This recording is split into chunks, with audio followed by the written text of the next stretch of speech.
Ibu Terry. Ibu Terry, dipersilakan pimpin kita dalam doa pembuka. Oke, mari kita berdoa.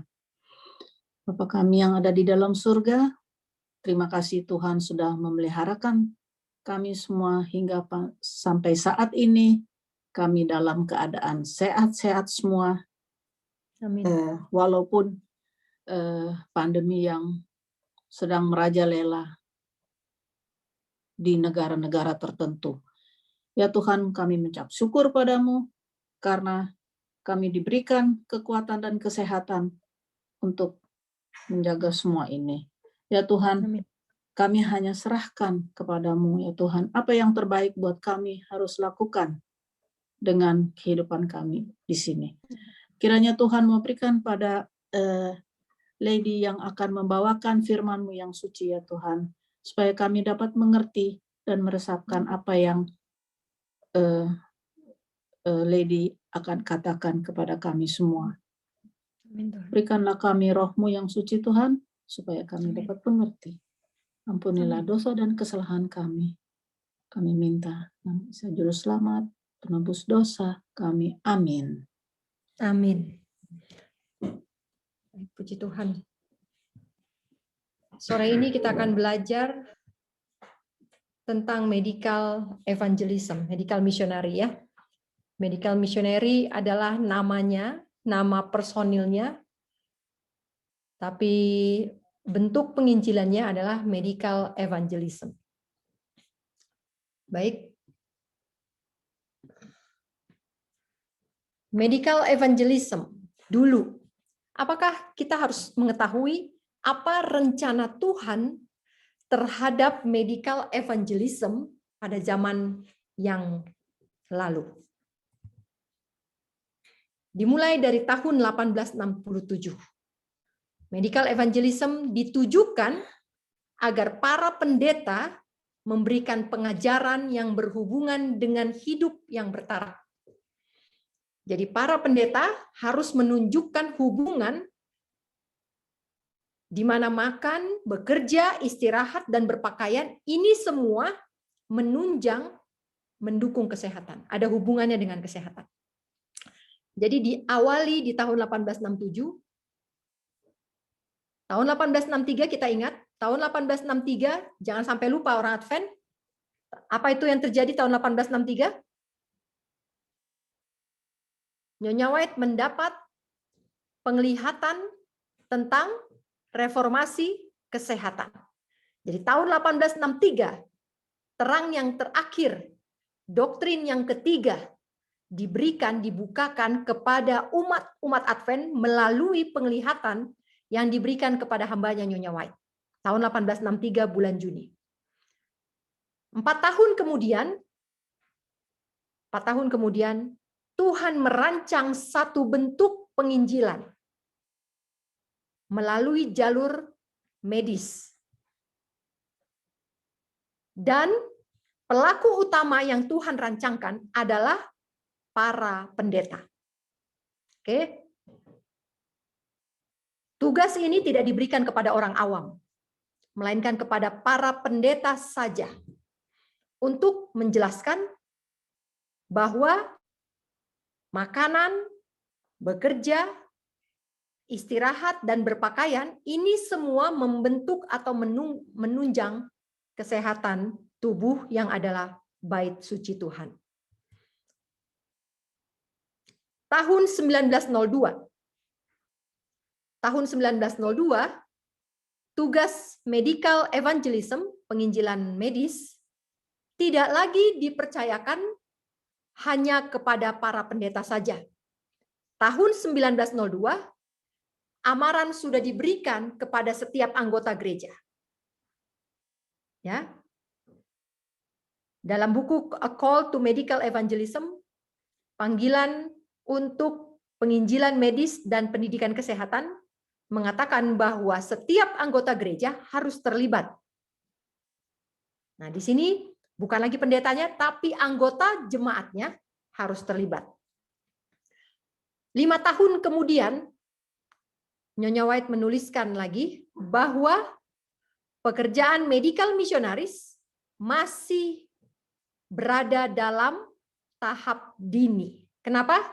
Karena hanya sebagian kecil saja yang mengetahui arti dari pekerjaan misionaris medis yang sejati. Kenapa? Karena rencana kerja Sang Juru Selamat belum diikuti. Karena uang Tuhan salah dipergunakan. Karena banyak pelatihan dibuka, tetapi pekerja-pekerja medis ini seharusnya menyebar, malahan mereka terpusat, berkumpul bersama, berdiam di beberapa tempat.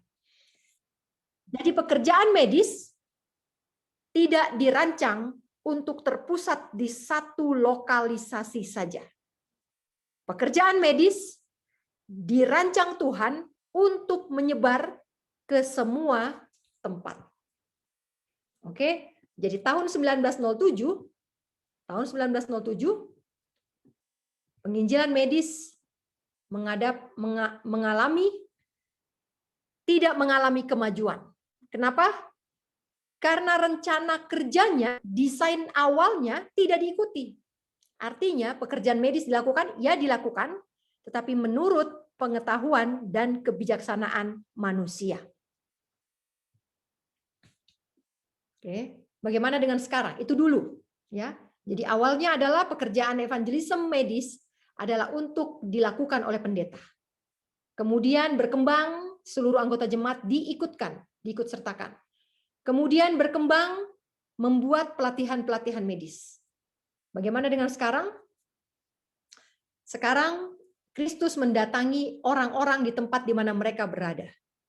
Kristus menempatkan kebenaran-kebenaran yang agung mengenai kerajaannya di hadapan mereka. Jadi pada waktu Yesus ada di dunia ini, dia mendatangi orang-orang di tempat mereka. Dia ceritakan kebenaran itu di hadapan mereka. Bukan hanya itu saja, apalagi yang dia kerjakan, dia memberkati, dia menghibur, dia menyembuhkan yang sakit. Inilah pekerjaan kita sekarang. Tuhan mau agar kita meringankan kebutuhan orang-orang yang melarat. Kenapa sekarang ini tidak ada kuasa yang lebih nyata daripada waktu Yesus ada di dunia? Kita tahu bahwa waktu Yesus ada di dunia, kuasa-kuasa itu begitu nyata di depan mata. Kenapa sekarang tidak ada? Karena tingkat kerohanian sangat sedikit di antara orang-orang yang mengaku percaya kebenaran. Jadi orang-orang yang mengaku percaya kebenaran ternyata tidak hidup secara rohani. Itu sebabnya kuasanya sekarang tidak nyata. Bukan tidak ada, tapi tidak nyata. Oke. Sekarang pekerjaan misionaris medis adalah bagian dari penutupan pekerjaan Injil. Jadi saudara-saudara sekalian, pekerjaan misionaris medis ini akan berlangsung sampai pintu kasihan ditutup. Saudara-saudaraku, pekerjaan penginjilan ini bisa dilakukan dengan 3 cara. Yang pertama berkhotbah. Yang kedua buku-buku, literatur. Yang ketiga adalah medical missionary. Oke? 3 cara untuk penginjilan. Berkhotbah, preaching, ini akan berakhir lebih dulu. Jadi sebentar lagi kita akan menghadapi masa di mana khotbah-khotbah tidak bisa lagi didengar. Kalau tidak ada Zoom ini, apakah masih ada khotbah? Tidak, karena gereja-gereja sudah ditutup. Kemudian yang kedua adalah pelayanan Injil melalui buku-buku atau cetakan-cetakan, traktat. Ini juga akan berakhir ketika kota tidak lagi bisa didatangi atau murka Tuhan sudah jatuh atas kota-kota besar. Ya. Khususnya ketika jual beli sudah dilarang, maka buku-buku pun tidak bisa lagi didistribusikan. Tetapi yang ketiga, pekerjaan medis, penginjilan medis, ini akan terus bisa berlangsung.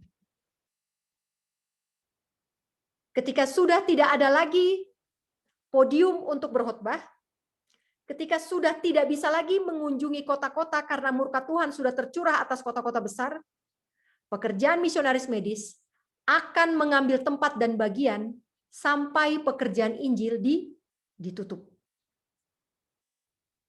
Itu sebabnya setiap orang yang mau ikut serta ambil bagian di dalam pekerjaan Injil sampai Yesus datang yang kedua kali, sampai pintu kasihan ditutup, harus memiliki kemampuan dan pengetahuan dalam hal misionaris, pelayanan medikal misionari.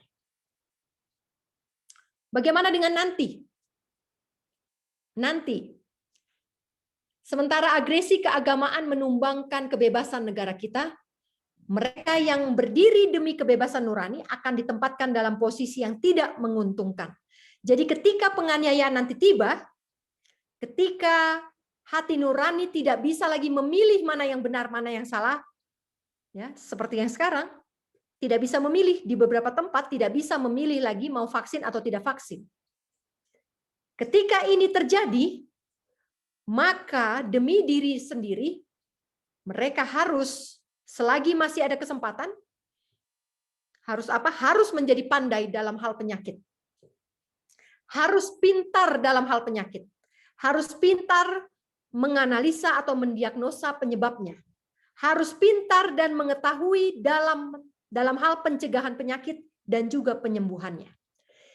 Setiap orang yang pintar dalam hal penyakit, yang pintar dalam hal diagnosa, yang pintar dalam pencegahan penyakit, yang pintar dalam penyembuhan penyakit, mereka ini akan terus punya ladang pekerjaan di mana saja. Jadi saudara-saudara, semua pekerjaan akan berhenti ya. Pekerjaan pendeta akan berhenti. Pekerjaan penginjilan buku-buku, percetakan buku-buku akan berhenti. Literatur evangelis akan berhenti. Tetapi medical missionary tidak akan berhenti. Sampai pintu kasihan ditutup. Ya. Akan ada orang-orang yang menderita. Kenapa? Karena orang-orang yang menderita akan semakin banyak menjelang penutupan sejarah dunia. Dan banyak dari mereka yang butuh pertolongan. Bukan hanya yang seiman, tetapi kebanyakan adalah yang tidak mengenal kebenaran. Itu sebabnya pekabaran malaikat ketiga akan dibawakan dengan penginjilan medis. Saudara-saudaraku, pekabaran malaikat ketiga tidak lagi akan dikabarkan melalui preaching atau khotbah di atas podium. Pekabaran malaikat ketiga tidak akan lagi dikabarkan dengan buku-buku.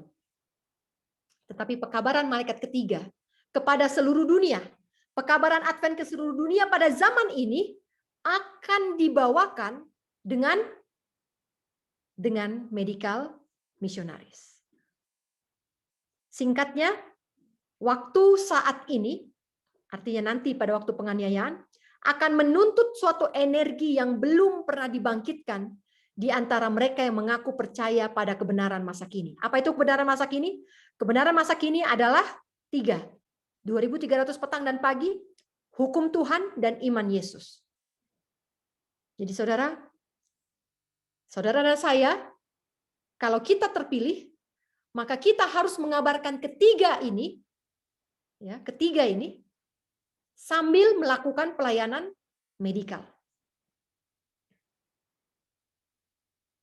Sekarang tadi kita singgung tentang pekabaran malaikat ketiga dan misionaris medis.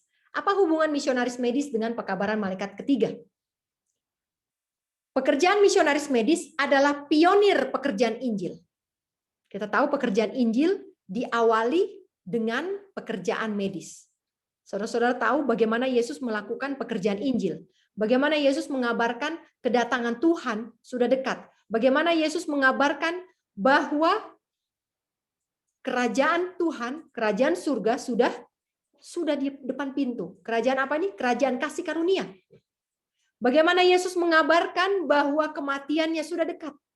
Adalah dengan melakukan pekerjaan pelayanan medical missionaries. Pekerjaan misionaris medis Ini adalah pionir, pintu masuk untuk kebenaran saat ini. Apa itu kebenaran saat ini? Kebenaran saat ini adalah pekabaran malaikat ketiga. Jadi pekerjaan misionaris medis adalah pionir dari pekabaran malaikat ketiga. Pekerjaan misionaris medis adalah akses jalan yang dipersiapkan untuk menyampaikan kebenaran yang lebih tegas lagi. Jadi saudara-saudara ingat, di sini kita dapat clue baru. Ada satu kata kunci, bahwa medical missionaries akan dibuka sebelum pekabaran malaikat ketiga diserukan dengan suara yang nyaring. Sekarang mari kita review lagi pekabaran 3 malaikat dalam Wahyu 14 ayat 6 sampai 12. Yang pertama apa? Takutlah akan Tuhan dan muliakanlah Dia sebab telah tiba jam penghakimannya. Sembahlah Dia yang telah menjadikan langit dan bumi dan laut dan semua mata air. Ini pekabaran malaikat yang pertama. Ya. Memuliakan Tuhan dengan tubuh kita. Pekabaran malaikat kedua, sudah rubuh Babel, kota yang besar itu yang telah memabukkan segala bangsa dengan anggur hawa nafsu cabulnya. Ini pekabaran malaikat kedua. Pekabaran malaikat ketiga, jikalau seorang menyembah binatang, jikalau seorang menyembah patungnya, menerima tanda pada dahinya atau pada tangannya, maka ia akan menerima hukuman. Sekarang mari kita lihat. Pekabaran malaikat yang pertama dalam Wahyu 14 ayat 6 dikatakan dikumandangkan dengan suara yang nyaring. Ya. Tidak semua, tidak tiga malaikat ini berseru dengan suara nyaring. Yang berseru dengan suara nyaring hanyalah malaikat pertama dan malaikat ketiga. Malaikat kedua tidak ditulis berseru dengan suara nyaring. Saudara-saudara boleh cek ini. Dan ini bukan kebetulan. Ini adalah fakta bahwa pekabaran malaikat pertama akan dibunyikan, dikumandangkan dengan seruan yang nyaring. Begitu juga dengan pekabaran malaikat ketiga. Tetapi pekabaran malaikat kedua tidak akan diserukan dengan suara nyaring. Artinya, tidak semua orang mendengar, menyadari bahwa Babel sudah rubuh. Tidak semua orang. Apa hubungannya pekabaran 3 malaikat? Tadi dibilang bahwa medical missionaries adalah pintu untuk masuk kepada pekabaran 3 malaikat. Pekabaran malaikat yang ketiga ya, malaikat yang ketiga. Sekarang apakah benar? Kita buka Wahyu yang pasal yang ke-13 ayat yang ke-13. Wahyu pasal 13 ayat yang ke-13 dikatakan api turun dari langit. Kita belajar beberapa minggu yang lalu, apa itu api turun dari langit? Api turun dari langit adalah mujizat penyembuhan palsu. Api turun dari langit adalah semua bentuk penyembuhan penyakit yang tidak mengusung reformasi kesehatan. Tidak perlu reformasi kesehatan, tapi bisa sembuh penyakitnya. Tidak perlu reformasi kesehatan, bisa tidak kena penyakit, bisa mencegah penyakit. Ya. Ini adalah api turun dari langit. Lalu apa yang menyusul setelah api turun dari langit? Peristiwa apa yang terjadi, peristiwa apa yang turun, yang datang di bumi ini setelah penyembuhan ini, penyembuhan yang palsu ini dilakukan oleh Amerika.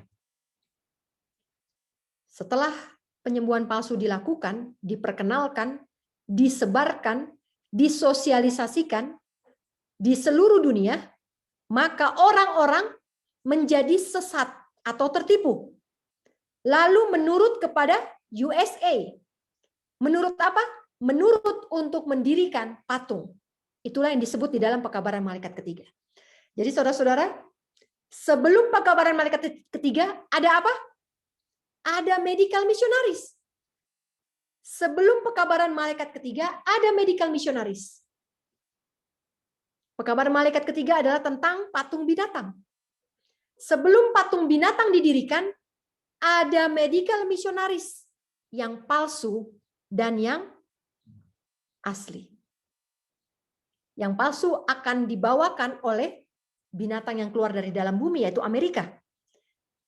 Sementara umat-umat Tuhan yang tidak tertipu, yang tidak disesatkan, mereka akan membawakan apa? Medical missionaries yang sejati. Oke, saya coba gambarkan dulu. Saya coba gambarkan dulu ini. Ini adalah time frame yang saya buat berdasarkan kutipan-kutipan dan ayat-ayat tadi. Oke.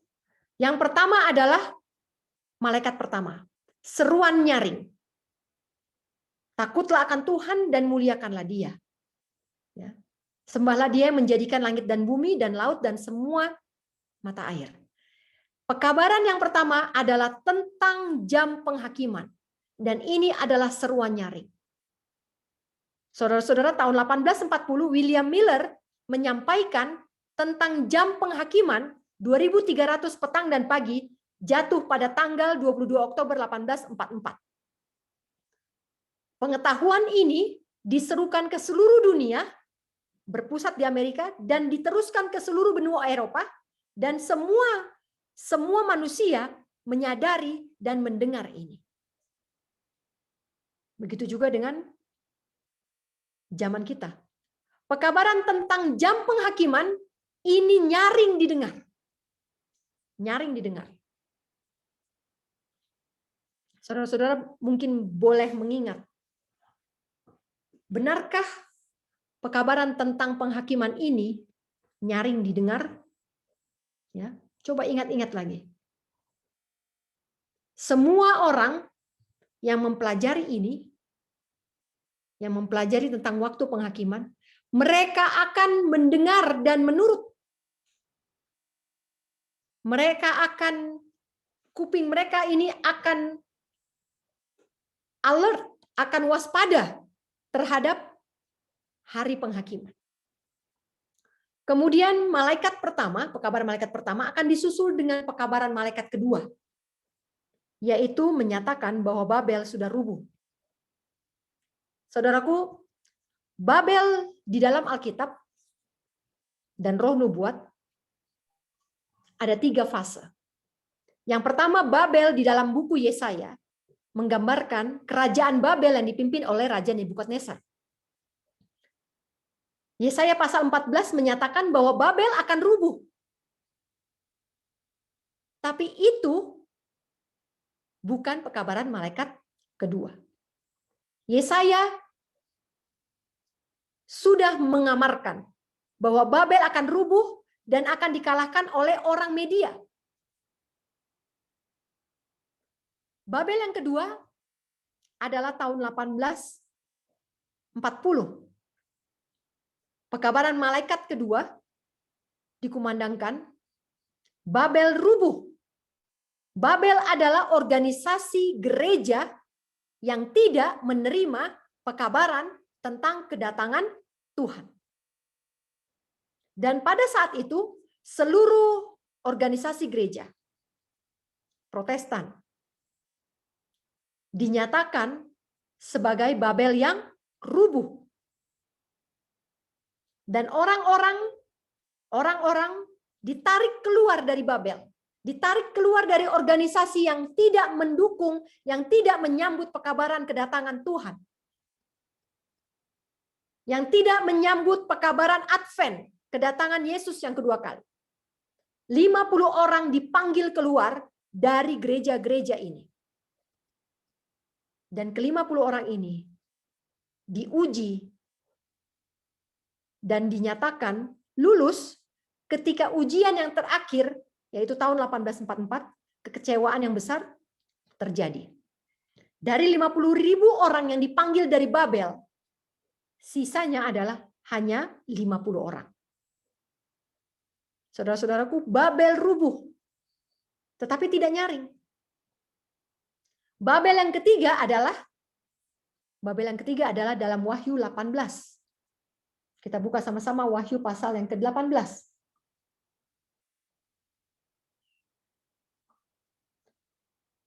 Jatuhnya Babel.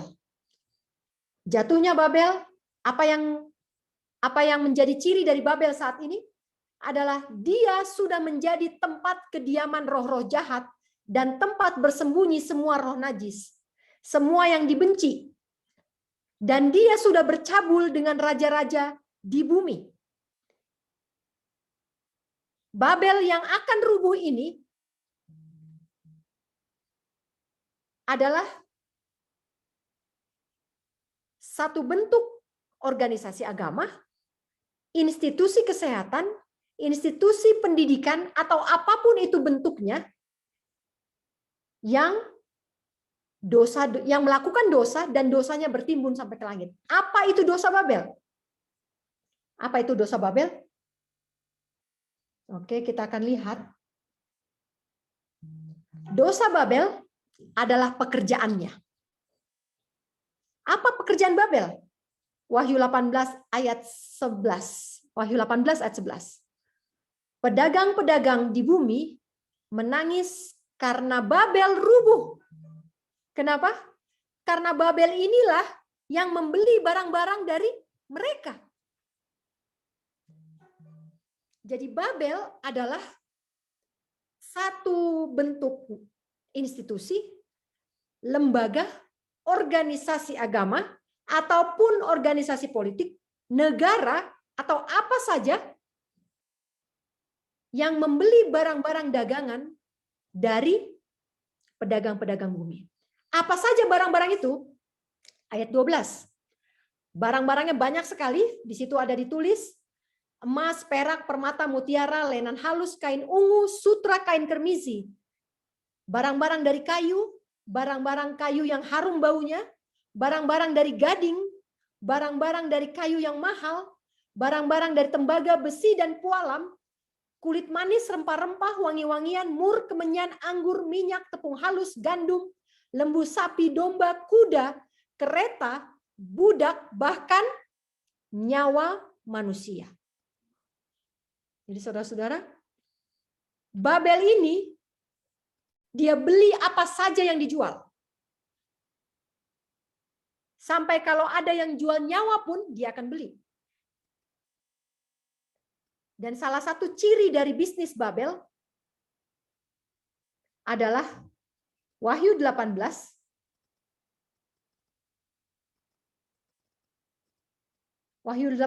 ayat 21 sampai 24. Khususnya di ayat 23. Ayat 23 bagian B. Karena pedagang-pedagangmu, tadi Babel memberi barang dari pedagang-pedagang. Apa saja barangnya? Barangnya apa saja termasuk nyawa manusia pun akan dibeli oleh Babel. Diperjelas lagi di dalam ayat 23 bagian B. Karena pedagang-pedagang yang menjual barang-barang itu adalah pembesar-pembesar di bumi.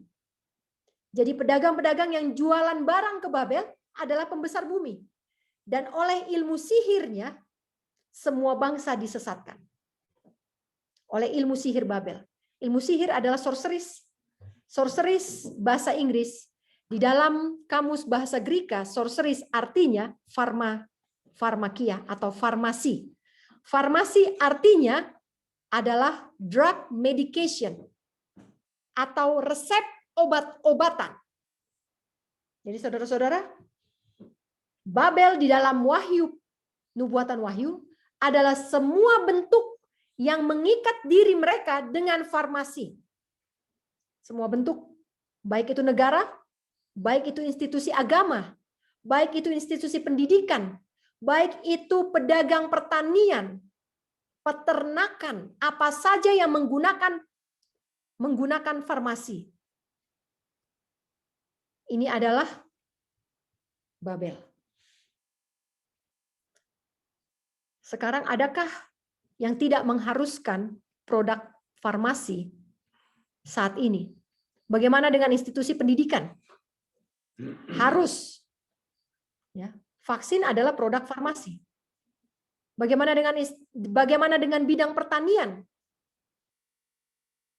Pupuk kimia, racun, pestisida, semua ini adalah produk farmasi. Bagaimana dengan peternakan, hormon, segala macam produk-produk farmasi pun digunakan dalam industri peternakan ini. Bagaimana dengan makanan? Terlalu banyak yang harus disebutkan. Bagaimana dengan gereja saat ini? Juga mengharuskan kita untuk mengambil produk farmasi. Saudara-saudaraku, setelah kerubuhan Babel, malaikat kedua tidak nyaring, tersirat, hanya bisa diketahui oleh mereka yang belajar. Setelah ini, maka akan diadakan api turun dari langit. Api turun dari langit yaitu penyembuhan penyakit tanpa reformasi kesehatan. Setelah api turun dari langit, inilah yang akan memurnikan jemaat. Jemaat akan dimurnikan.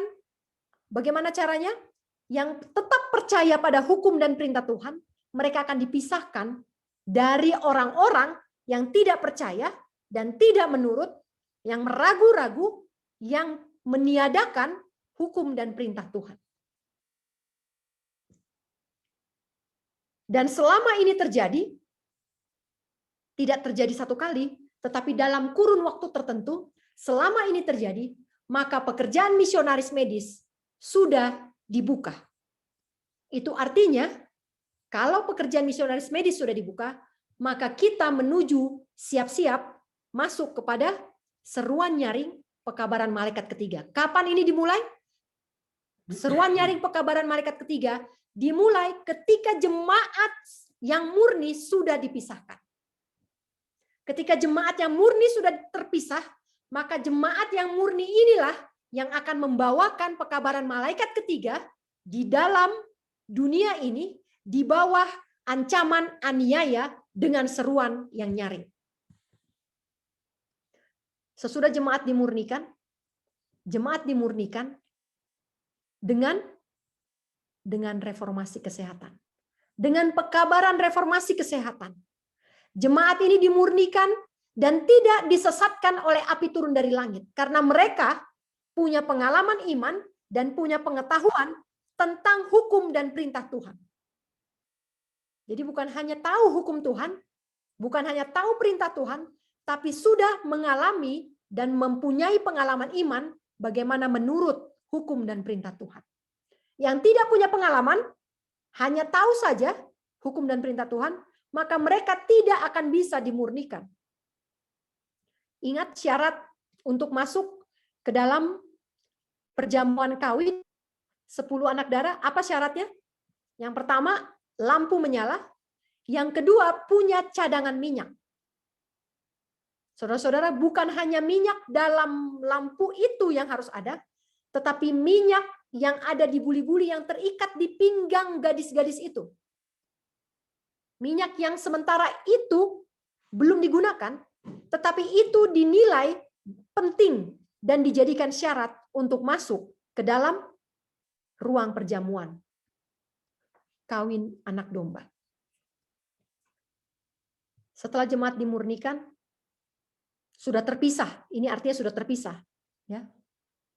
Bukan lalang dan gandum lagi yang dipisah, tetapi gandum dan sekam yang dipisah. Ya, saudara-saudara, gandum dengan sekam.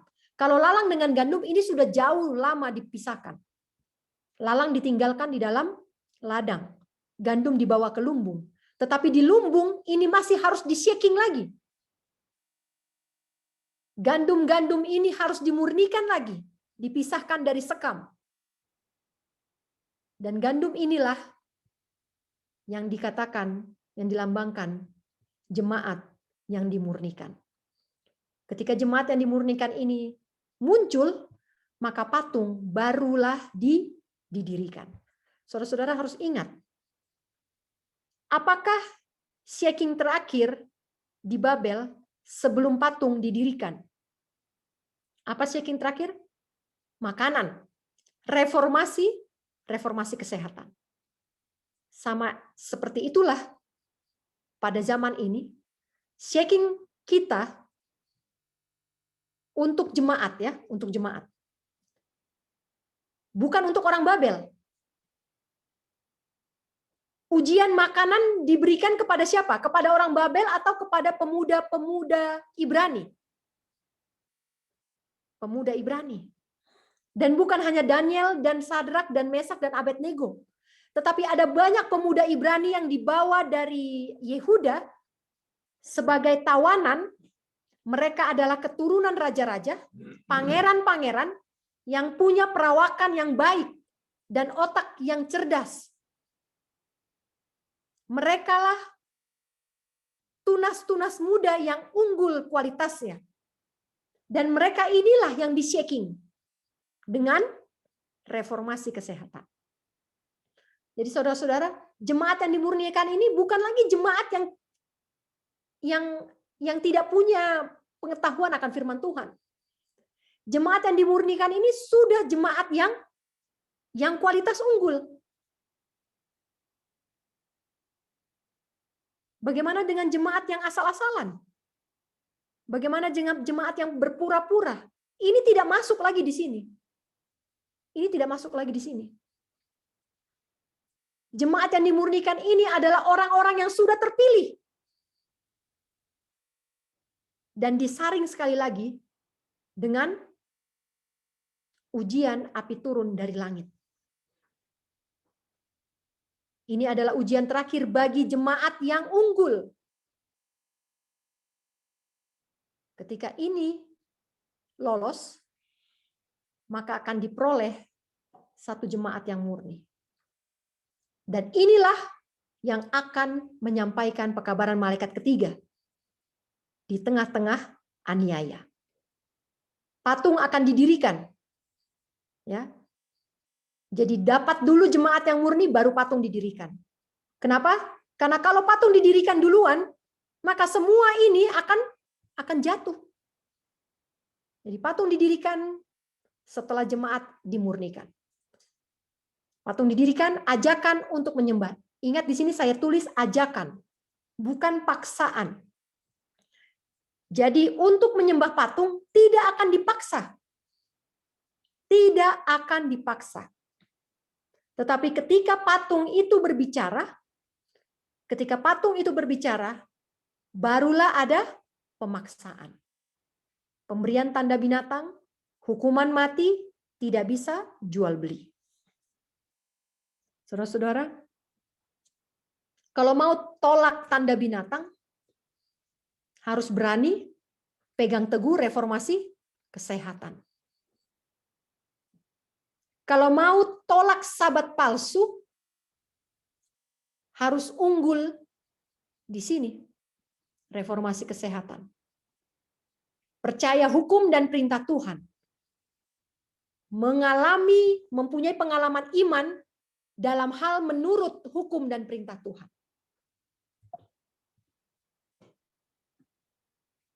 Oke, sekarang pertanyaannya. Siapa yang akan melakukan pekerjaan medikal misionaris? Mula-mulanya sama seperti teladan pengikut Kristus di Antioquia. Mula-mulanya pekerjaan ini diberikan kepada para pekerja yang terpilih karena dedikasi dan talentanya. Ingat tahun 1867, pekerjaan medical evangelism diberikan kepada siapa? Kepada para pendeta. Tetapi kemudian adalah juga merupakan tujuannya agar anggota gereja yang tinggal di kota-kota menggunakan talenta yang diberikan Tuhan dalam bekerja untuk jiwa-jiwa. Sekarang pertanyaannya, oh ada kutipan ini berarti kita harus tinggal di kota. Berarti pendeta-pendeta harus ditempatkan di tempat-tempat yang padat populasi. Saudara, ini adalah rancangan mula-mula Tuhan, ya. Ini adalah rancangan mula-mula Tuhan.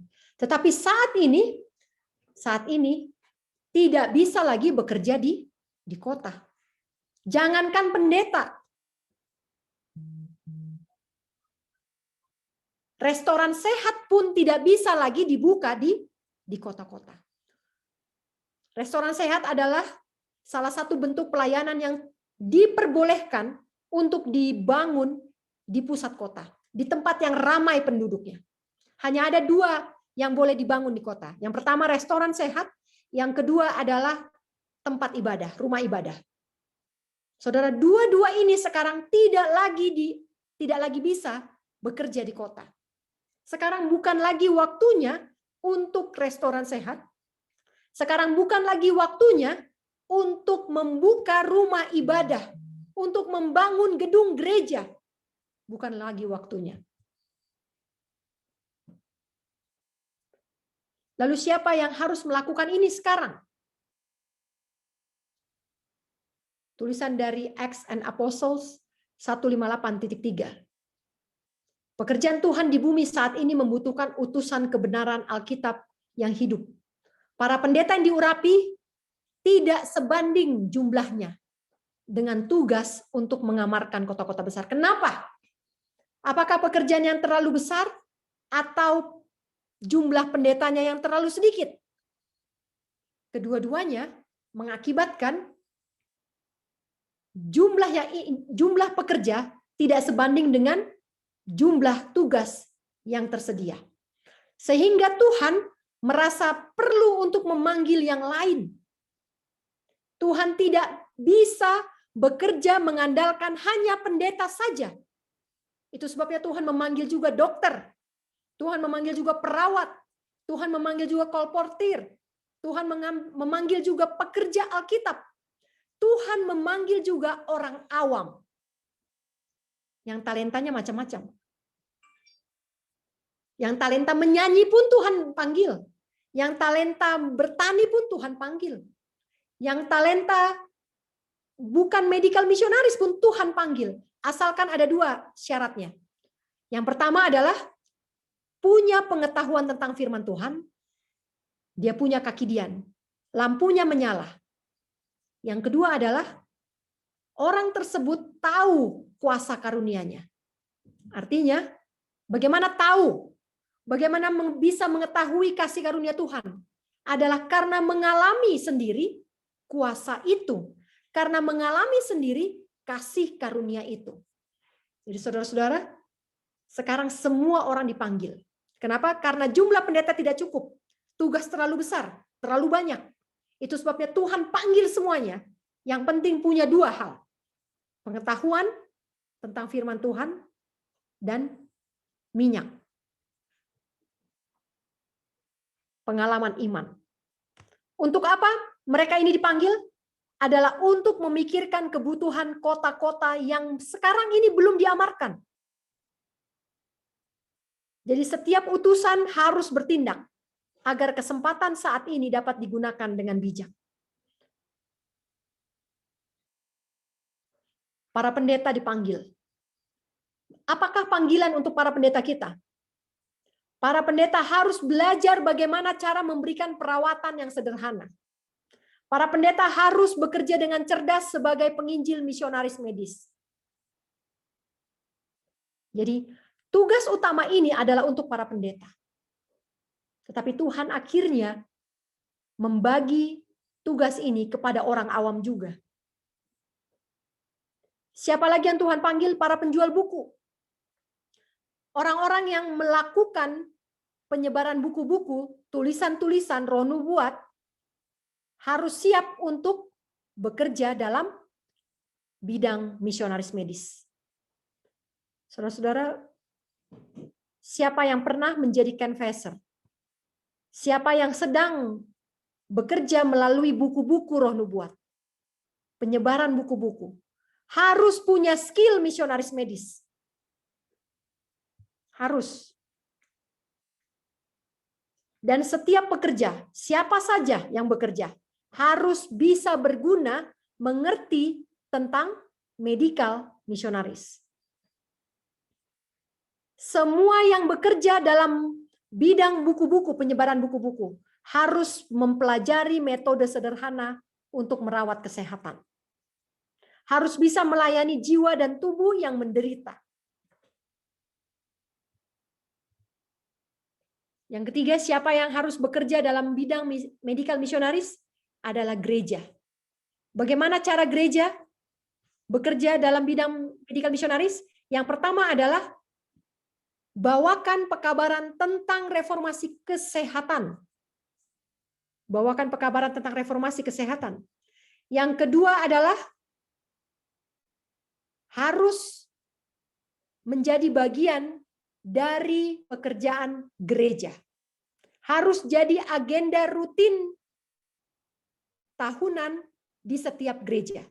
Pekerjaan misionaris medis. Dan siapa yang melakukan? Setiap anggota gereja harus melakukan pekerjaan misionaris medis. Jadi reformasi kesehatan harus diberikan di gereja-gereja. Kemudian reformasi kesehatan ini akan mendidik orang-orang, anggota-anggotanya, untuk mengambil bagian dalam pekerjaan misionaris medis. Kemudian, ketika penderitaan di dunia semakin melimpah, ketika penderitaan di dunia berlimpah ruah, maka Tuhan punya sarana, yaitu gereja-gerejanya, yaitu anggota-anggota gereja, untuk mengurangi penderitaan di dunia ini. Inilah rancangan awalnya. Sayangnya,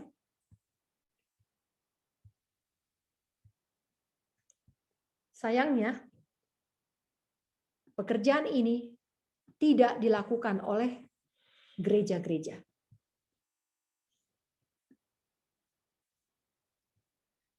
Apakah reformasi kesehatan dibawa di gereja-gereja? Ada yang iya, kadang-kadang, atau tidak sama sekali. Tidak ada konsistensi dalam hal ini. Saudara, terus terang saja, pekabaran yang paling sering saya sampaikan di gereja saya adalah reformasi kesehatan. Tetapi sampai gereja ditutup, potluck di gereja saya masih berisikan makanan-makanan yang menentang reformasi kesehatan.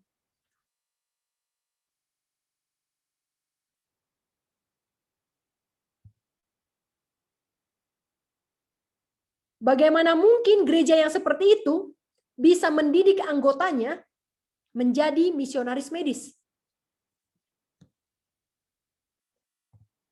Lalu ketika penderitaan di dunia ini meluap, bagaimana mungkin gereja-gereja yang tidak mengusung reformasi kesehatan dapat digunakan Tuhan untuk mengurangi penderitaan di dunia ini? Nggak bisa. Itu sebabnya Ron buat buku CME, A Call to Medical Evangelism, mengatakan bahwa tahun 1907, pekerjaan medical missionaries masih dalam tahap dini. Kenapa? Karena manusia, umat-umat Tuhan yang mengaku memegang, percaya kepada kebenaran, mereka tidak melakukan pekerjaan medical missionaries sesuai dengan rancangan Tuhan. Ini akibatnya. Ketika saat ini dunia sedang dilanda penderitaan yang hebat, di mana gereja kita berdiri? Di mana setiap anggota gereja? Nggak ada. Pekerjaan reformasi kesehatan ini adalah sarana Tuhan untuk mengurangi penderitaan dan untuk memurnikan gerejanya. Lagi-lagi dikatakan bahwa reformasi kesehatan adalah shaking untuk memisahkan yang tidak murni dari yang murni. Bagaimana caranya? Jemaat-jemaat yang mengusung, yang paham, yang mengerti, yang punya pengetahuan, dan bukan hanya pengetahuan, yang punya pengalaman iman dalam hal reformasi kesehatan, merekalah yang saat ini bisa digunakan Tuhan sebagai uluran tangan Tuhan, yang bisa bekerja sama dengan Tuhan, pekerja utama, master, dalam hal pemulihan kesehatan fisik dan spiritual. Pekerjaan ini disetujui surga. Pekerjaan inilah pintu bagi masuknya kebenaran-kebenaran yang lainnya. Ada kesempatan bagi semua untuk bekerja, melakukan pekerjaan ini dengan cerdas. Tadinya kesempatannya sama buat semua orang. Tetapi sekarang tidak lagi. Sekarang tidak lagi. Hanya mereka yang mempunyai terang reformasi kesehatan, yang mempunyai pengetahuan tentang reformasi kesehatan, yang mempunyai pengalaman tentang reformasi kesehatan, yang dapat digunakan Tuhan sebagai uluran tangan Tuhan untuk mengurangi penderitaan di dunia ini dan untuk memurnikan gerejanya. Saudara-saudaraku, sekarang ini kita dihadapkan dengan dunia dalam kegelapan tengah malam. Dan dunia ini sudah hampir sepenuhnya diserahkan kepada penyembahan berhala. Oh, bagaimana mungkin saya tidak melihat ada yang menyembah patung sekarang? Yang saya lihat adalah orang-orang yang sakit di rumah sakit. Apakah benar? Apakah tulisan ini salah? Bahwa sekarang ini dunia sudah diserahkan, hampir sepenuhnya diserahkan, hampir 100% full berserah, menyerah kepada penyembahan berhala, benarkah? Apa itu penyembahan berhala? Kita buka 2 Raja-Raja 1 ayat 2. Pada suatu hari jatuhlah Ahazia. Ahazia adalah raja. Nama raja di Israel Utara, ibu kota Samaria.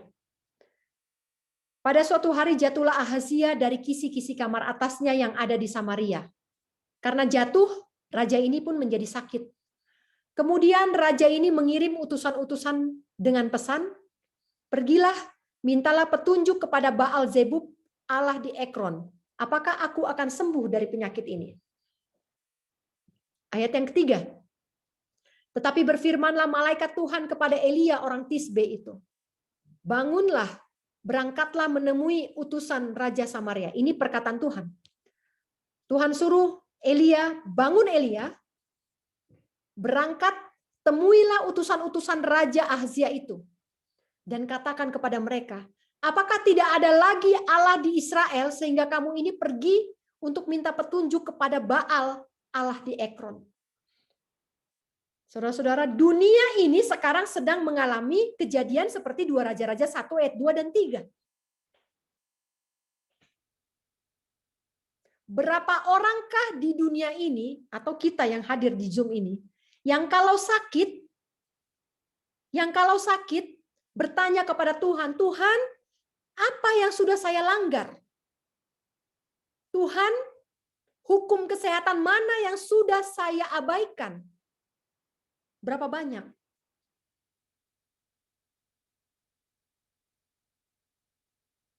Orang-orang yang sakit sekarang ini kemana? Mereka kalau sakit bertanya kepada Tuhan, berkaca kepada hukum Tuhan, atau langsung pergi ke rumah sakit. Lalu tanya sama dokter, saya ini sakit apa? Bagaimana supaya saya sembuh? Inilah penyembahan berhala. Kejatuhan Israel, kejatuhan Samaria terjadi saat ini di dunia kita yang sedang pesakitan ini. Yang sedang sekarat ini.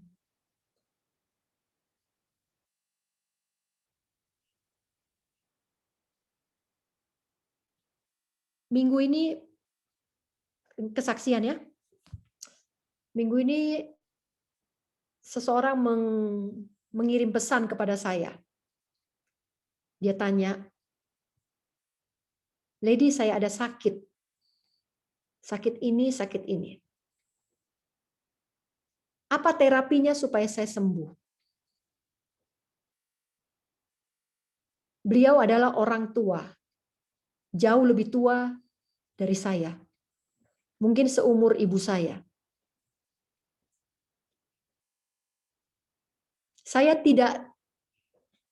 Saya biasanya sangat segan kepada orang tua.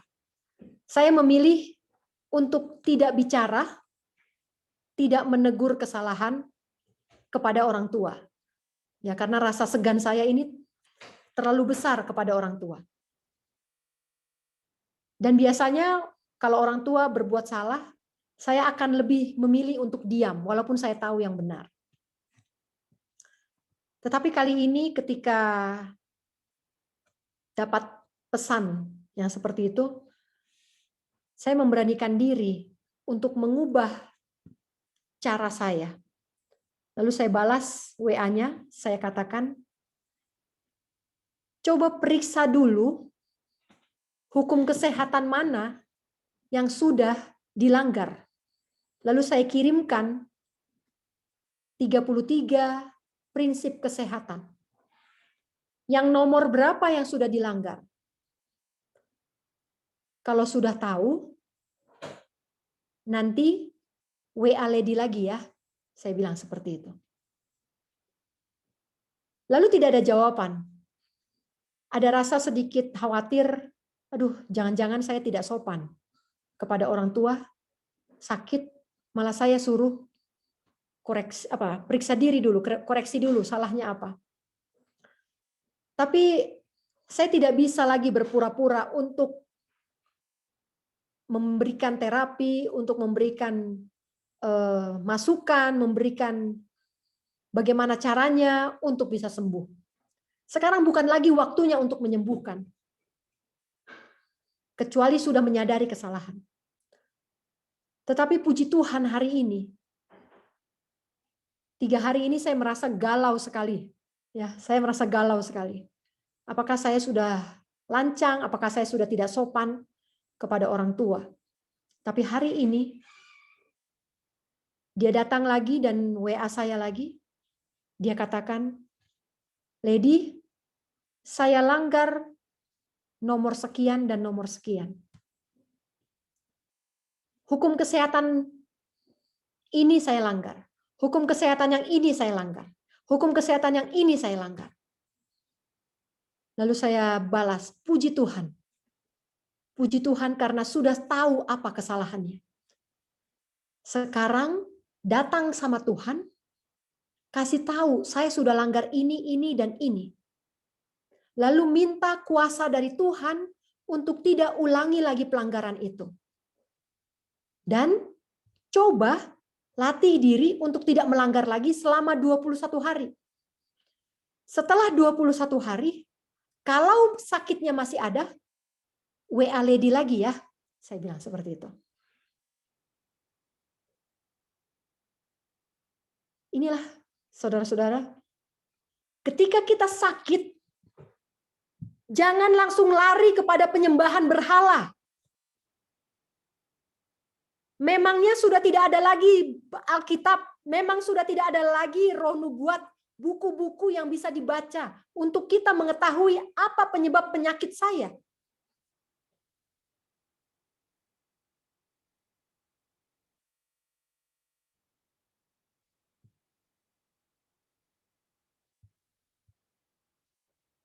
Apa tugas misionaris medis? Saudara-saudara, saudara dan saya, Bapak Ibu sekalian, kita semua punya kesempatan yang sama untuk menjadi misionaris medis. Tetapi bagi yang belum mempraktikkan hukum kesehatan, reformasi kesehatan, bagi yang belum pernah mempraktikkan, sekarang masih ada waktu, tetapi praktiknya harus seluruhnya dan tidak boleh pelan-pelan. Harus telan bulat-bulat, tidak boleh dikunyah lagi, telan saja langsung masuk perut. Ya. Kalau 10 tahun yang lalu kita belajar reformasi kesehatan, masih ada waktu untuk kunyah sedikit-sedikit. Tapi sekarang tidak bisa lagi. Kalau mau bekerja untuk Tuhan, kalau mau digunakan Tuhan sampai pintu kasihan tertutup, maka tidak ada waktu lagi untuk sedikit-sedikit belajar. Sekarang apa yang saya kasih tahu ini sedikit atau banyak, telan saja bulat-bulat, percaya lakukan.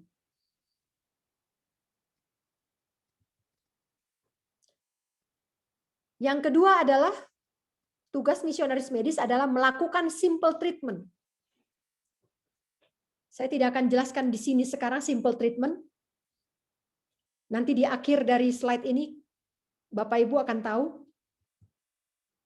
Yang ketiga adalah menyembuhkan penyakit fisik dan rohani.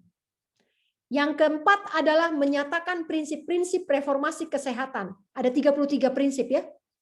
Ada 33 prinsip reformasi kesehatan.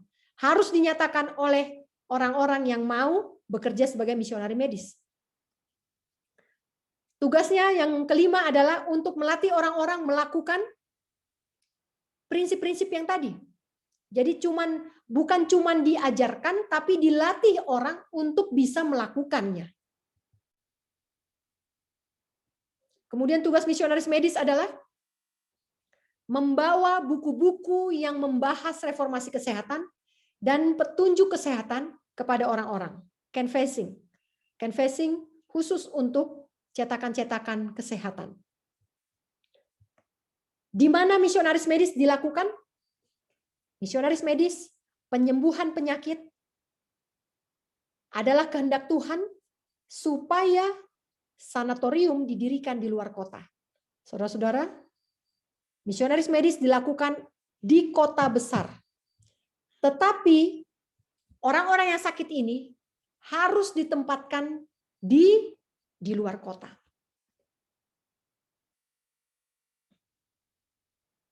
Misionaris medisnya juga tidak boleh tinggal di dalam kota, tetapi harus tinggal di luar kota. Orang yang sakit harus dirawat jauh dari kota-kota, jauh dari kebisingan mobil-mobil di jalanan. Harus tempat yang tenang dan dalam kesunyian. Hanya dengan tempat yang tenang dan sunyi, pasien-pasien akan lebih mudah dipengaruhi oleh Roh Tuhan. Jadi di mana pusat pekerjaan misionaris medis? Di luar kota. Tetapi jangkauannya sampai ke dalam kota.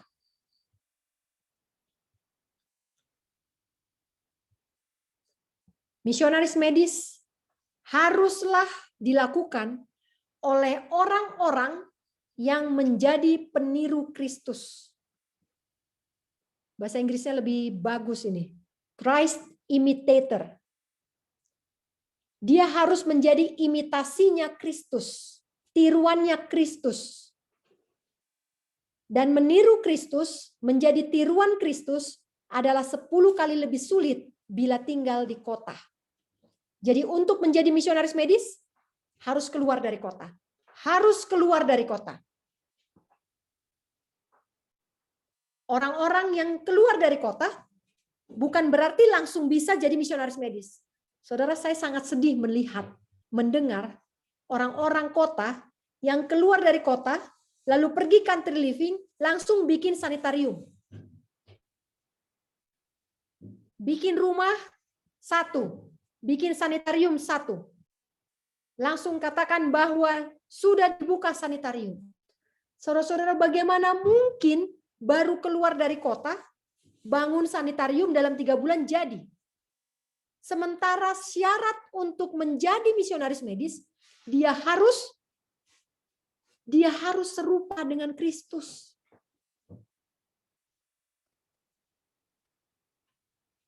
Karakternya harus serupa dengan Kristus.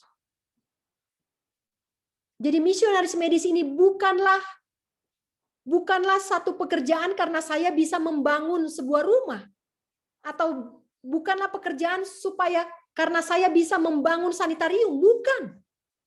Nyonya White sendiri memulai pekerjaan ini sebelum ada bangunan yang bernama sanitarium. Dia menampung orang sakit di rumahnya. Dia berbagi kamar dengan orang-orang yang sakit.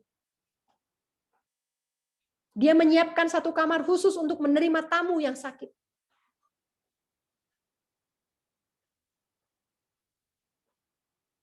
Misionaris medis adalah buah dari perjalanan pertumbuhan karakter serupa dengan Kristus. Inilah buahnya.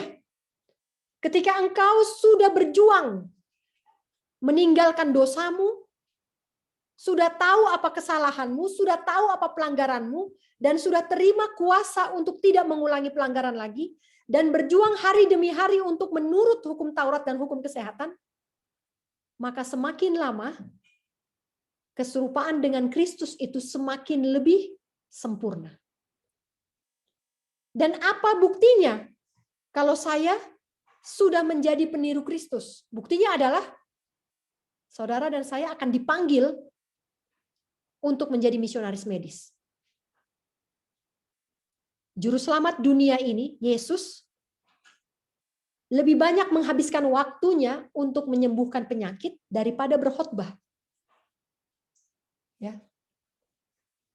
Coba lihat bagaimana berapa kali Yesus berkhotbah. Coba bandingkan dengan berapa kali Yesus menyembuhkan penyakit. Lebih banyak menyembuhkan penyakit daripada berkhotbah. Saudara-saudara, kita tidak akan bisa bekerja tanpa kita memandang kepada Kristus. Tidak akan bisa bekerja sebelum kita meletakkan semua kesalahan-kesalahan kita, meletakkan semua pelanggaran-pelanggaran kita, mengakui semua kesalahan di hadapan Yesus. Dan setelah kita mengakui semuanya itu, maka kita punya kuasa untuk menurut. Dan penurutan ini harus lebih cepat sekarang, saudara-saudara. Tidak ada waktu lagi menurut setengah-setengah. Tidak ada lagi waktu proses menurut. Menurut satu demi satu, tidak ada waktu lagi. Sekarang waktu kita sudah sangat sempit. Waktu kita sudah sangat sedikit. Ladang masih terlalu luas dan pekerja sangat sedikit. Saudara-saudara, sekarang ini kalau mau bertobat, tinggalkan sekaligus. Tinggalkan makanan daging, tinggalkan makanan ikan, tinggalkan mentega, tinggalkan semua makanan-makanan yang tidak sesuai dengan reformasi kesehatan.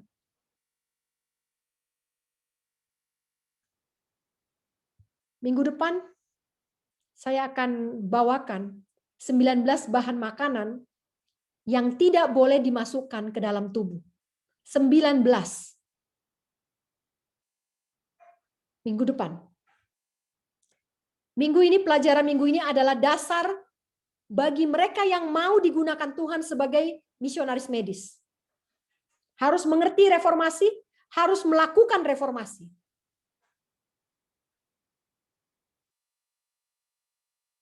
Kita sudah bahas tentang hukum kesehatan.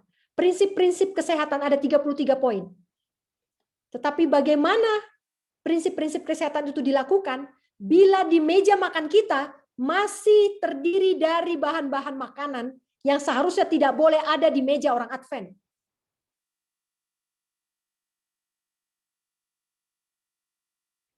Saudara-saudara yang masih makan roti. Saudara-saudara yang masih makan mentega, butter, yang masih suka keju,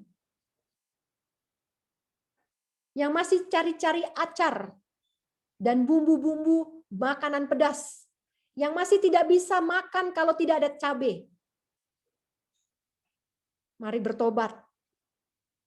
Minggu depan kita belajar bagaimana kita bisa lebih sempurna lagi dalam hal reformasi kesehatan.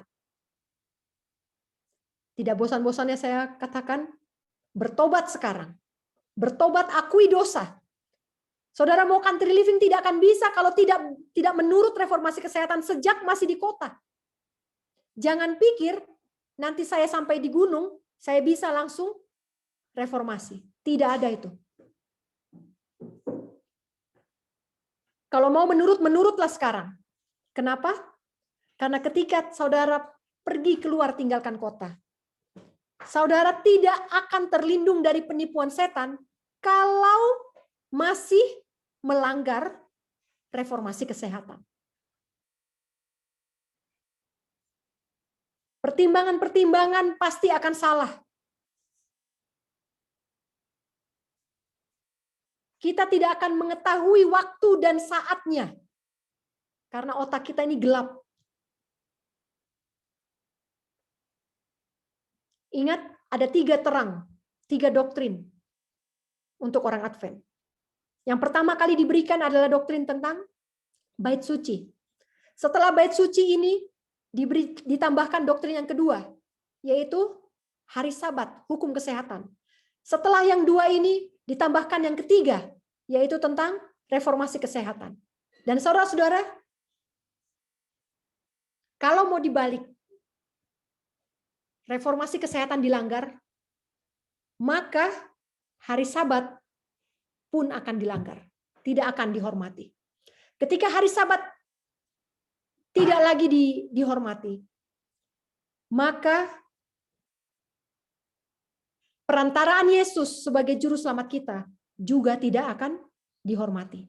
Penolakan terhadap reformasi kesehatan akan menuntun kepada penolakan hukum Taurat, yaitu hari Sabat. Penolakan hukum Taurat akan menuntun kepada penolakan Yesus sebagai juru selamat kita. Reformasi kesehatan bukan masalah yang sepele. Ini menentukan siapa yang akan kita tolak. Setan atau Yesus yang kita tolak. Minggu depan saya akan kupas 19 bahan makanan yang tidak boleh dimasukkan ke dalam tubuh.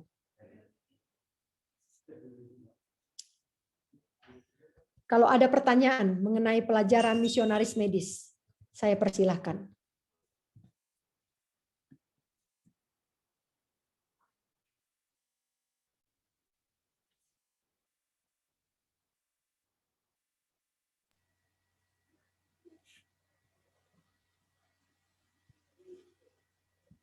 Adakah saudara-saudara semuanya yang mau bertanya? Dipersilahkan pada kesempatan ini.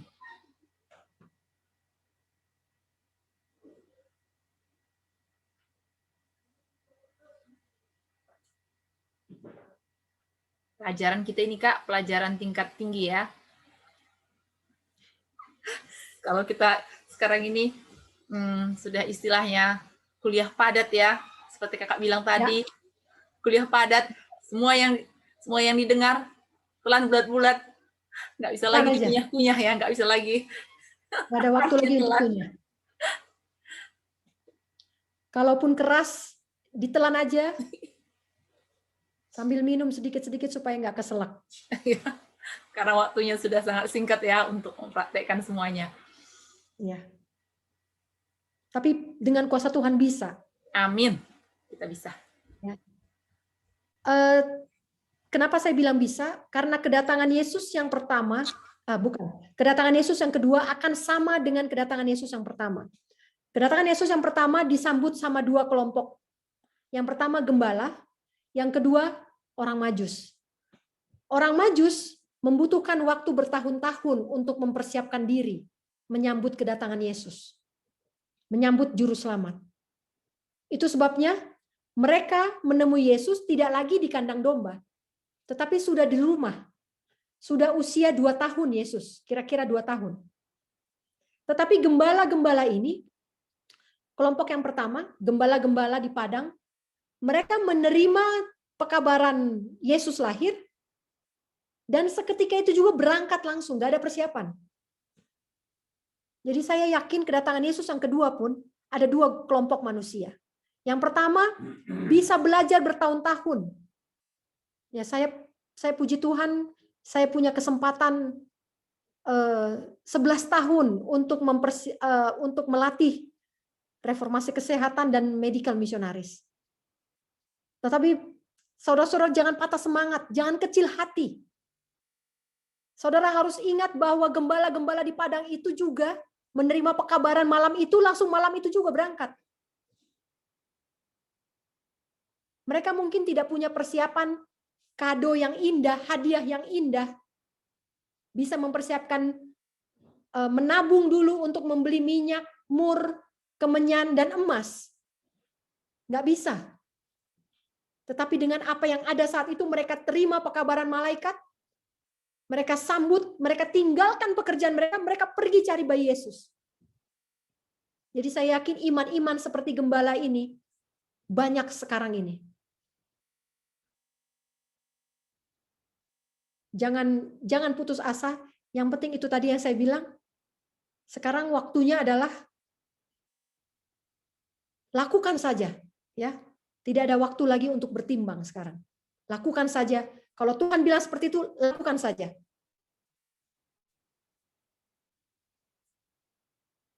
Apakah ada pertanyaan?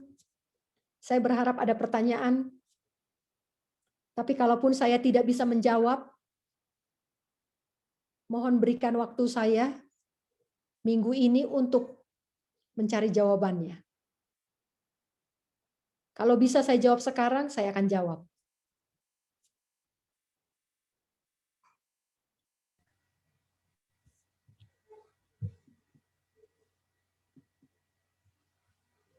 Pertanyaan dari saya, Kak. Ya, Mengenai reformasi kesehatan ini tadi, apakah ini untuk spesial untuk kita orang Advent yang diberikan Tuhan? Iya, ya. Ya. Berarti teman-teman kita yang di luar kandang yang akan bergabung di detik-detik terakhir, mereka tidak reformasi kesehatan, Kak, ya? Seperti gembala tadi mungkin ya. Mereka sudah melakukan. Mereka melakukan, tapi bukan kita ini beda ya, kita ini beda. Jadi orang-orang yang di luar kandang, mereka sudah melakukan iman itu sebelum mereka mengetahui kebenaran ini. Mereka sudah melakukan itu. Karena kita tahu sekarang reformasi kesehatan bukan lagi kaki diannya orang Advent. Ini bukan lagi kaki dian orang Advent, ini sudah kaki dian orang luar. Sekarang siapa pelopor naturopati? Kemana orang-orang Advent ini? Orang-orang Advent yang sekarang ini jago dalam bidang pengobatan alami, kemana mereka sekolah? Apakah mereka tamatan dari Andrews? Tidak. Mereka tamatan dari sekolah luar. Beberapa teman-teman juga mengambil kuliah lagi naturopati di UK. Bukan sekolah Advent. Jadi memang reformasi kesehatan ini originalnya adalah terang untuk orang Advent. Tetapi karena sudah tidak dilakukan, makanya sekarang praktisi-praktisi reformasi kesehatan bukan dari orang Advent.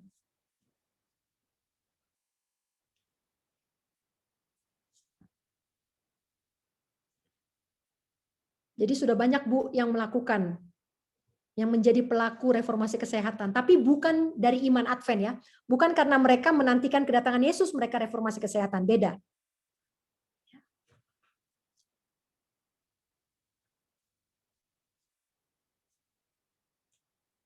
Oke, terima kasih Kak Lady. Mungkin ada dari teman-teman, saudara-saudara kami semuanya, sebelum kita mendengarkan closing statement dari pembicara kita.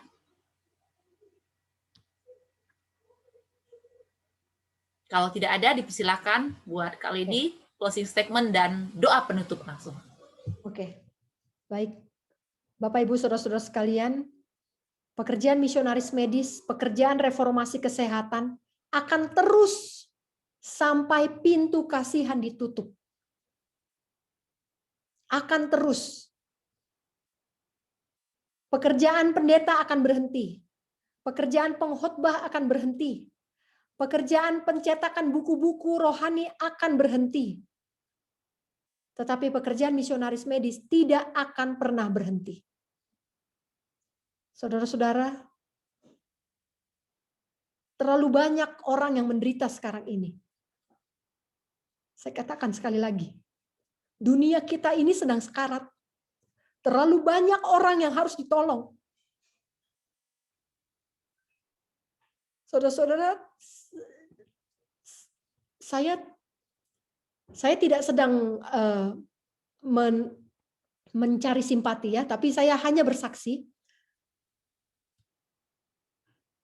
Saat ini saya menampung orang, keluarga yang memang dalam kondisi yang harus dirawat.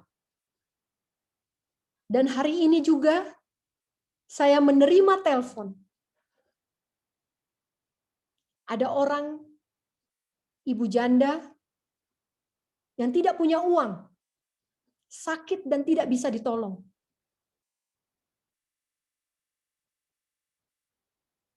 Saudara tahu hati saya pedih.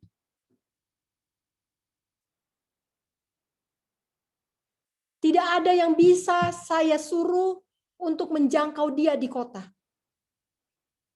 Bahkan teman-teman saya, alumni 1000 misionaris pun tidak punya pengalaman rohani, tidak punya pengalaman iman, bagaimana untuk menjalankan medical misionaris. Hati saya ingin membawa dia ke rumah. Tapi rumah kami kecil.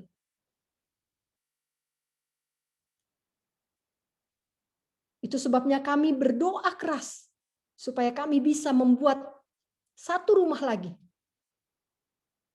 untuk menampung orang-orang ini. Untuk menampung orang-orang yang sakit. Saudara, pekerjaan terlalu banyak. Jangan egois saat ini. Siap-siaplah. Terimalah pekabaran reformasi kesehatan ini dan lakukanlah. Supaya kita semua bisa digunakan Tuhan. Masa untuk meninggalkan daging dan ikan aja susah banget. Terlalu egois kita ini. Masa untuk meninggalkan makanan-makanan pedas saja kita sulit. Tuhan mau kita tinggalkan dulu itu. Tuhan mau kita punya dulu pengetahuan reformasi kesehatan. Tuhan mau kita punya dulu pengalaman iman menurut saja. Bukan pengalaman iman melakukan mujizat menyembuhkan orang bisu, bukan. Hanya pengalaman iman dalam penurutan saja. Hanya ini yang Tuhan tunggu dari kita.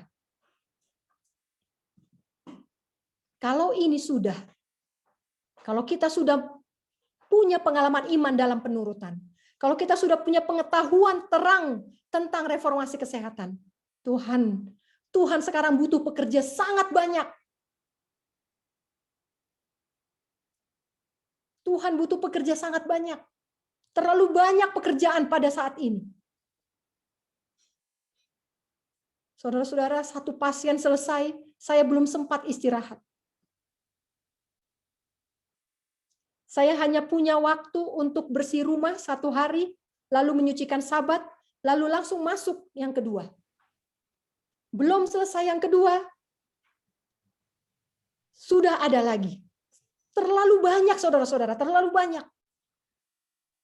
Mari bergabung dalam barisan tentara-tentara Tuhan untuk menjadi juru kabar, pembawa kabar baik di dunia yang sedang sekarat ini. Kiranya Tuhan memampukan kita. Saya bawa ini dalam nama Yesus, kita berdoa. Ya Bapa dalam surga, kami mohon Tuhan, saat ini Tuhan bekerja di dalam hati setiap anggota-anggota jemaat yang saat ini tersebar. Tuhan, saat ini Tuhan, dunia ini sedang sekarat. Seharusnya gereja-gereja sudah menjadi alat Tuhan dan utusan Tuhan untuk mengurangi penderitaan di dunia ini. Tetapi Tuhan, ampuni kami. Gereja kami sudah gagal Tuhan memenuhi misi yang Tuhan sudah rancangkan bagi kami. Ampuni kami orang berdosa Tuhan. Saat ini Tuhan, sekiranya masih ada kesempatan bagi keluarga-keluarga, orang-orang awam yang memiliki pengetahuan sederhana, orang-orang awam yang mau menurut dan mau memiliki pengalaman iman dalam penurutan hukum kesehatan. Sekiranya masih ada kesempatan untuk kami Tuhan. Ini kami, utuslah kami. Bapa dalam surga, kasihanilah dunia kami yang sedang sekarat ini Tuhan. Dan kami, umat-umat Tuhan yang saat ini masih mementingkan selera, masih mementingkan pemanjaan diri, masih mementingkan kenyamanan pribadi, mohon Mohon Tuhan tegur kami, supaya kami mau masuk ke dalam barisan tentara Tuhan. Bapa dalam surga, pekerjaan terlalu banyak, namun pekerjaannya sedikit. Pendeta-pendeta yang Tuhan tadinya rancang untuk menjadi medical missionaries, saat ini terlalu sedikit untuk tugas ini Tuhan.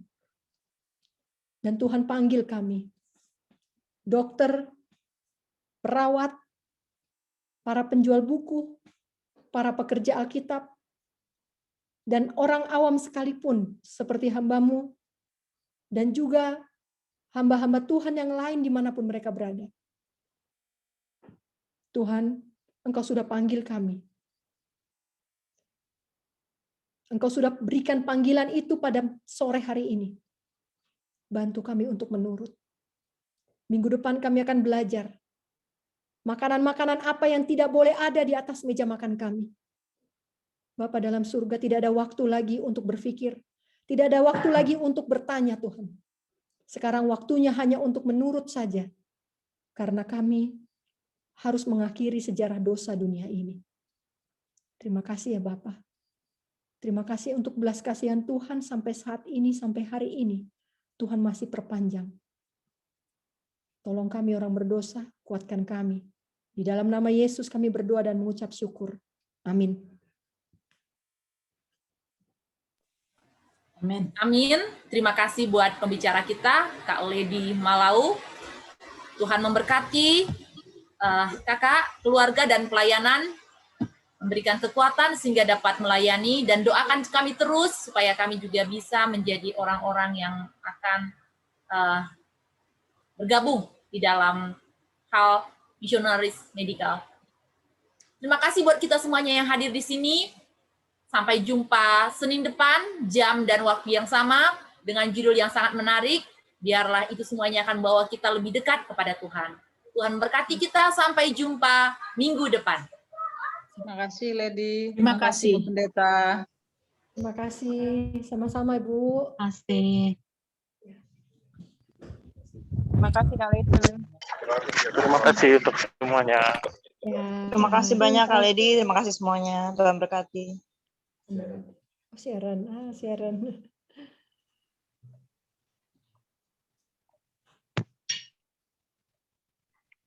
Terima kasih Kak Lady, terima kasih Bu Pendeta. Terima kasih. Tuhan berkati.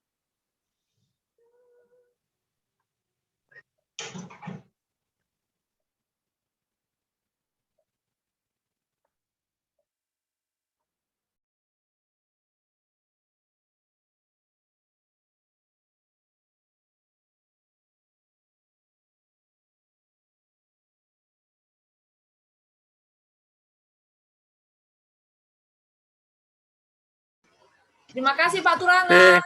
Siap. Sampai Izin jumpa. ditutup. Sampai jumpa minggu depan. Izin ditutup ya.